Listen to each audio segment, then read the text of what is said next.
یہ سنیں اور اس کے بعد یاد رکھیں کہ کس کس موقع پر کس کس طریقے سے اس اللہ کا شکر ادا کرنا ہے. کہا کہ جب تم بستر سے اٹھو تو سب سے پہلا شکر اس بات پر ادا کرو کہ خداوند عالم نے مجھے صحت و تندرستی کے ساتھ ایک صبح دوبارہ عنایت. یہ سب سے بڑا شکر ہے خدا کا. آپ یہ دیکھیں بعض لوگ سوتے کے سوتے ہی رہ جاتے ہیں. آپ نے اکثر سنا ہوگا نا کہ فلاں شخص کا جو ہے وہ سوتے میں انتقال ہو گیا. اللہ تعالیٰ میں کہتی ہوں خداوند عالم ہمیں اتنی توفیق عطا فرمائے آخری وقت میں کہ ہم کلمہ پڑھ سکیں, ہم اللہ تعالیٰ کا ذکر کر سکیں. تو کہا کہ سب سے پہلا شکر اس بات پہ ادا کیجئے کہ جب آپ صحت و تندرستی کے ساتھ کھڑے ہوں اور خدا سے کہیں کہ اللہ تیرا شکر ہے کہ تو نے مجھے ایک صبح دوبارہ عنایت کی. اس کے بعد کہا کہ اس کے بعد جب آپ وضو کر کے آئیں تو سب سے پہلا اس کے بعد جو شکر ہے وہ کیا ہے کہ پروردگار تیرا لاکھ لاکھ شکر ہے کہ تو نے مجھے اپنی معرفت عطا کی. سبحان اللہ. کہا کہ تو نے مجھے اپنی معرفت عطا کی. اگر تیری معرفت نہ ہوتی تو میں تیرے حضور کیسے کھڑا ہوتا, کیسے کھڑا ہوتا. اور جب اس کے بعد کہا کہ جب تم ہاتھ اٹھاؤ دعا کے لیے تو پھر تیسرا شکر خدا کا اس بات پر ادا کرو کہ خداوند عالم نے ہمیں حضور پاک کی امت میں پیدا کیا. سبحان اللہ. حضور پاک کہتے ہیں کہ اگر تم حضرت عیسیٰ کی امت میں پیدا ہو جاتے تو عیسائی ہوتے, حضرت موسیٰ کی امت میں پیدا ہوتے تو کیا ہوتے ہیں. کہا کہ یہودی ہوتے, نصرانی ہوتے. تمہیں خدا نے رحمت للعالمین کی امت میں پیدا کیا, بے شک سبحان اللہ, سرکار دو جہاں کی امت میں پیدا کیا. کہا کہ اللہ تعالیٰ کا یہ بہت بڑا احسان ہے. پھر اس کے بعد کہا کہ چوتھا شکر اس وقت ادا کرو جب تمہارے سامنے دسترخوان بچ جائے. سبحان اللہ. آپ یقین کریں کہ میں, کیونکہ ہم اہل بیت کے ماننے والے ہیں اور ہم وہ لوگ ہیں کہ جو در حسین کا صدقہ کھانے کے لیے, بے شک میں اتنی اپنی خوش نصیبی پہ ناز کرتی ہوں کہ پورے سال کسی نہ کسی صورت میں دسترخوان امام حسین ہمارے گھروں میں بچھا رہتا ہے نا. اور یہ جو دسترخوان آج بچھا ہوا ہے اللہ کی نعمتوں کا, کتنا شکر ادا کرنا چاہیے. تو میں ان لوگوں سے درخواست کروں گی کہ جو اس رزق کی قدر نہیں کرتے, جو رزق کی ناقدری کرتے ہیں, کہ اللہ نے اگر آپ کو بن مانگے دیا تو آپ اسے ضائع نہ کریں.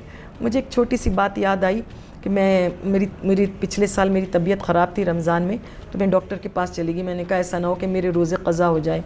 تو میں ڈاکٹر صاحب کے پاس گئی تو ڈاکٹر صاحب نے پہلے تو انہوں نے مجھے دعا بتائی, اس کے بعد انہوں نے اتنی بہترین بات کی. انہوں نے کہا بی بی میں آپ کو ایک بات کہنا چاہتا ہوں کہ جتنا بھی آپ کا کھانا بچے آپ اسے فریزر میں نہ ڈالیں, اپنے فریج میں نہ بھریں, اس کو غریبوں میں بانٹ دیں. کہا کہ یہ صدقہ جاریہ ہے جو آپ کے لیے کام کرے گا. کہتے ہیں آپ کسی بھوکے کے پیٹ میں کھانا ڈال دیں. تو وہ بات میرے دل کو ایسی لگی, میں نے کہا واقعی کتنی زبردست بات ہے. اور اس کے بعد دیکھیے ہمارے لیے تو سب سے بڑا شکر جو ہے وہ اس بات پر بنتا ہے کہ اللہ تعالیٰ نے ہمیں مسلمان گھرانے میں پیدا کیا, ہمیں مومن گھروں میں پیدا کیا, اور ہمیں اس گھر سے وابستہ کر دیا جو در اہل بیت در فاطمہ ہے. ہمارے لیے تو سب سے بڑا شکر یہی ہے کہ اللہ نے, اور کتنے شکر ہیں. آپ دیکھیے کس بات کا آپ شکر کریں گی کہ آپ دیکھیے خدا نے, میں اب اکثر کہتی ہوں کہ پروردگار نے ہمیں رینگتا ہوا کیڑا نہیں بنایا, بالکل ہمیں اڑتا ہوا پرندہ نہیں بنایا. اس نے ہمیں ساری کائنات کے ہر چیز سے افضل بنایا, ہمیں اشرف المخلوقات. جتنا آپ دیکھیں اسی بات کا ہم شکر کر لیں کہ اللہ نے ہمیں انسان بنا دیا, ہمیں اشرف المخلوقات بنا دیا, ساری کائنات کی ہر چیز سے افضل بنا دیا. اور اس سے بڑا کیا شکر ہوگا. تو سب سے بڑا تو شکر یہی ہے کہ تو کہا کہ سب سے پہلے ان 4 چیزوں کا صبح اٹھ کے شکر ادا کریں. تو میں تمام سننے والوں سے گزارش کروں گی کم از کم جب اٹھیں تو سب سے پہلا شکر اپنی صحت و تندرستی کے ساتھ اٹھنے کا کریں. تو خدا نے آپ کو ایک صبح اور دکھا دی. بالکل. اچھا شگفتہ آپا, اس کے ساتھ ساتھ آج کل صالح اولاد کی دعائیں لوگ مانگتے ہیں کیونکہ وقت کی ضرورت ہے. اب جو ماحول بدلتا جا رہا ہے تو آپ اولاد صالح کیسے ہو اس کے لیے کوئی دعا بتائیے. پروردگار آج کل کا دور یقین کیجئے کہ ہر ماں پریشان ہے. بالکل. میں مجالس میں جاتی ہوں, میلاد میں جاتی ہوں, لوگ مجھ سے کہتے ہیں کوئی دعا بتا دیجئے ہمارے. تو میں اکثر یہی سوچتی ہوں کہ دیکھیے یہ ان ماؤں کی بات نہیں, ہمارے لیے بھی پریشانی ہے. آج کل جدید دور ہے, ہمیں نہیں معلوم کہ ہم اپنے بچوں کو کیسی تربیت دیں. دیکھیے یہ پرانا زمانہ نہیں ہے, بچے ماشاءاللہ سے سب اتنے جدید دور ہے, ہم بچوں کی تعلیم پر فوکس کیے بیٹھے ہیں. لیکن اب میں جب بہت پہلے کی بات تھی, تو میں ایک چھوٹا سا اسم اعظم بتایا کرتی تھی. پہلے ماؤں کی اور پریشانی تھی, اب ماؤں کی اور پریشانی ہے. ہماری اولاد کس طرح سے سیدھے راستے پر آئے, کیونکہ آج ان کے ہاتھ میں پوری دنیا ہے. بالکل موبائل کی صورت میں پوری دنیا ہے, ان کے وہ سب کچھ دیکھ رہے ہیں بچے. سب سے بڑی آج کل کی ماؤں کی پریشانی یہ ہے. آپ یہ دیکھیں کہ میں ایک اسم اعظم بتایا کرتی تھی کہ یا نورو یا ہادی. جب کوئی مجھ سے پوچھتا تھا میں اس وقت بتایا کرتی تھی یا نورو یا ہادی, کہ یہ آپ لکھ لیں جن جو سننے والے ہیں, یا نورو یا ہادی. کہتے تھے کہ جب اس کو جتنا پانی پہ پڑھ کے اپنے بچوں کو پلائے جائے تو بچہ نیک و صالح ہوگا. تو اس زمانے میں یہ ایک چھوٹی سی دعا بتایا کرتی تھی, لیکن آج میں آپ کو بہت ایک اور دعا میں آپ کے لیے لے کر آئی ہوں, اور یہ بھی میں سب سے گزارش کروں گی کہ یہ آپ لکھ لیں. یہ بہت خوبصورت دعا ہے جو میرے چھٹے امام جعفر الصادق علیہ السلام نے فرمائی ہے. وہ فرماتے ہیں, آپ نے کہا کہ اگر کوئی شخص یہ چاہتا ہے کہ اولاد صالح ہو جائے تو نماز فجر کے قنوت میں سورہ فرقان کی آیت نمبر 74 پڑھا کرے, 74 پڑھا کرے. انشاءاللہ ان کی مراد جو ہے وہ پوری ہوگی. اب میں آپ کو دعا وہ آیت بتا دیتی ہوں تاکہ آپ کے ذہنوں میں رہے کہ یہ جو سورہ فرقان کی 74 آیت ہے وہ یہاں سے شروع ہوتی ہے. بسم اللہ الرحمن الرحیم. والذین یقولون ربنا ہب لنا من ازواجنا وذریاتنا قرۃ اعین واجعلنا للمتقین اماما.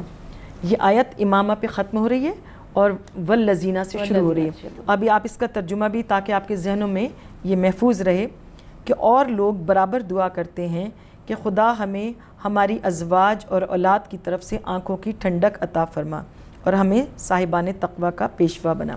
تو یہ بہترین دعا ہے کہ جو آج کل کے دور میں ماؤں کو چاہیے کہ یہ دعا پڑھیں. اس کو پانی پر بھی پڑھ کر پلا سکتے ہیں کہ یہ آپ دعا کر کے پانی پر پڑھ کے اپنے بچوں کو پلا دیں. آپ کچھ کھلا رہے ہیں تو مطلب آپ وہ یا نورو یا ہادی کا اسم اعظم لے لیں. اللہ تعالیٰ, میں آج کل کے دور میں دعا کروں گی کہ پروردگار ہمارے بچوں کو واقعی نیک و صالح بنا, اور حقیقت میں ان کے پروردگار ان کے عقیدے بہتر کر دے, ان کو سیرت اہل بیت پر عمل کرنے کی توفیق عطا فرما. تو یہ ہے بڑی اچھی دعا. بہت. ہاں, آج کل نارملی لوگ کہتے ہیں کہ بھئی کہ ہمارے بچوں نے ہمیں پریشان کیا ہے, کیسے وہ کریں, کہ کیا دعا پڑھیں, ایسا کیا عمل کریں. تو بہترین, بہت زیادہ اچھا. شگفتہ آپا, آج کے لیے ہمارا واقعہ کیا ہے؟ آج کا واقعہ یہ ہدایت کا ہی ہے. یہ میں نے اس کے ساتھ ہی اس کو میں نے دیکھا. اور ایک بات میں اور اپنے سننے والوں سے کہوں گی کہ دیکھیے, مایوس نہ ہوں, اللہ کی رحمت سے مایوسی کفر ہے. جب ہم پریشان ہیں کہ ہمارے بچے سیدھے راستے پر چلیں, ہمارے بچے ہدایت پا جائیں, جب خداوند عالم کو منظور ہوگا, خداوند عالم تو گرتوں کو تھام لیتا ہے نا, تو خداوند عالم خود ہی ان کا ہاتھ پکڑ لے گا, اور انشاءاللہ وہ وقت دور نہیں ہے. مجھے اللہ تعالیٰ پر بڑا توکل ہے, بڑا مجھے اللہ پہ یقین ہے کہ وہی سب کو پار لگانے والا ہے انشاءاللہ. تو میں آپ کو اسی طرح کا ایک واقعہ سناتی ہوں کہ جہانگیر قشقائی یہ تہران میں رہا کرتے تھے. تو تہران میں رہا کرتے تھے, اس کے بعد اللہ نے ان کو, میں آپ کو بتانا چاہوں گی کہ انہوں پھر خدا نے کیا مرتبہ عطا کیا. جہانگیر قشقائی نے 40 سال تک گٹار بجایا اپنی روزی کمانے کے لیے. گٹار, اب ہمارے دیکھیے ہمارے مذہب میں تو یہ گانا سننا بجانا یہ حرام ہے نا, تو انہوں نے 40 سال ایک مقام پہ کھڑے ہو کے گٹار بجاتے تھے, اور لوگ آتے تھے ان کو پیسے دے کے اور چلے جاتے تھے. وہ اسی طرح سے ان کا رزق روزی چل رہا تھا. ایک دن کیا ہوا کہ ان کا گٹار کا تار ٹوٹ گیا, جو ان سے پہلے تو وہ جوڑ لیتے تھے, لیکن اب گٹار ایسے رخ سے ٹوٹا تھا جو ان سے جوڑ نہیں رہا تھا. تو وہ نکلے کسی جوڑنے والے کے لیے کہ میں کسی سے کہتا ہوں کہ وہ میرے گٹار کو صحیح کر دیں. تو یہ چلتے چلتے ایک مقام پہ آئے تو ایک موچی نا جوتا گاٹ رہا تھا. تو انہوں نے ایسے خوبصورت واقعہ ہے کہ انہوں نے جھک کے پوچھا, مجھے ایسے شخص کا پتہ بتا سکتے ہو جو میرے گٹار کو جوڑ دے, جو میرے گٹار کے تار کو جوڑ دے. موچی نے ایسے جھکا ہوا جو جوتا گانٹ رہا تھا, اس نے ایسے جہانگیر قشقائی کی طرف دیکھا اور کہا کہ اپنے گٹار کی تو اتنی فکر ہے, کیا اس بات کی فکر ہے کہ کوئی تمہارے دل کے تار کو خدا کے تار سے جوڑ دے؟ سبحان اللہ. کبھی اس بات کی فکر کی ہے کہ اللہ تعالیٰ تمہارے دل کے تار کو اللہ کے تار سے جوڑ دے. سبحان اللہ. بس کہتے ہیں نا کہ ایک لمحہ ہدایت کا ہوتا ہے, ایک لمحہ. یہ جو جملہ تھا نا, ایسے ان کے دل پہ چوٹ پڑی کہ ایک دم سے جھک کے کہا کہ کوئی ایسا ہے جو میرے دل کے تار کو میرے رب سے جوڑ سبحان دے, اللہ, سبحان اللہ. میرے دل کے تار کو رب سے جوڑ دے. تو اس نے موچی نے کہا بہت سارے لوگ ہیں ایسے کہ جو تمہارے دل کے تار کو تمہارے رب سے جوڑ دیں گے. جاؤ فلاں مقام پہ چلے جاؤ, اس دیوار کے پیچھے چلے جاؤ. جہانگیر قشقائی جو اپنی بس وہ پتہ نہیں اس جملے میں کیا سرور تھا, کیا ہدایت تھی. اب اللہ تعالیٰ نے انہیں تھام لیا تھا. بس یہی کہوں گی نا کہ خدا کی ان پر رحمت ان کی شامل حال ہو چکی تھی. وہ جب اس دیوار کے پیچھے پہنچے تو وہاں بڑے بڑے, آپ نے دیکھا ہوگا وہاں بڑے بڑے عالم دین, بڑے بڑے مدرسے میں کیسے کیسے عالم بیٹھے ہیں. تو عالم دین بچوں کو تعلیم دے رہے تھے. ایک عالم کے پاس گئے اور ان عالم سے کہا کہ کیا آپ میرے دل کے تار کو میرے رب سے جوڑ سکتے ہیں؟ سبحان اللہ, سبحان اللہ. دیکھیے جملہ دیکھیں, کیا آپ میرے دل کے تار کو رب سے جوڑ سکتے ہیں؟ انہوں نے کہا ہاں کیوں نہیں, بیٹھو. اور پھر ان کا دل کا تار رب سے ایسا جڑا کہ وہ اپنے زمانے کے فقیہ بن کر ابھرے, اپنے زمانے کے عالم دین بنے, ایسے بڑے عالم دین, ایسے بڑے مجتہد بنے کہ ان کا فتویٰ پھر چلتا تھا. یعنی آپ یہ دیکھیے کہ بس وہی بات ہے کہ ہم یہ سوچتے ہیں کہ پتہ نہیں کب ایسا ہوگا. یہ خدا کی طرف سے دیر ہے, اندھیر نہیں ہے. اللہ تعالیٰ جب کسی کا ہاتھ تھامنا چاہتا ہے, کسی کے تار کو اپنے سے جوڑنا چاہتا ہے, دل میں پہلے تو وہ محبت صرف ڈالتا ہے. دل میں محبت ڈالتا ہے, اور ایک ہی جملہ پھر کافی ہوتا ہے. بے شک. تو انشاءاللہ مجھے اور آپ کو کبھی بھی آج کل کے حالات سے میں مایوس ہونے والی نہیں ہوں. انشاءاللہ اللہ تعالیٰ کہتے ہیں نا کہ جب تم پریشان ہو اپنے امام وقت سے بات کیا کرو. کہا کہ امام وقت ہمارے اتنے قریب ہیں کہ جس طرح سے تمہاری زبان کی بات تمہارا کان سنتا ہے, اس سے پہلے امام علی مقام سن لیتے ہیں. انشاءاللہ میرے مولا ہم سب کو ہدایت دے, ہمارے بچوں کو سیدھا راستہ دکھا دے پروردگار. بس میری تو یہی دعا ہے. اچھا, ماشاءاللہ, بہت بہترین. اچھا شگفتہ آپا, پیغام کیا ہے ہمارے لیے؟ آج کا پیغام بس میں اپنے بچوں کو آج کا پیغام میسیج رمضان کے حوالے سے دینا چاہوں گی کہ دیکھیے اپنے ماں باپ کی قدر کیجیے. بے شک, بالکل. اپنے ماں باپ کی قدر کیجیے.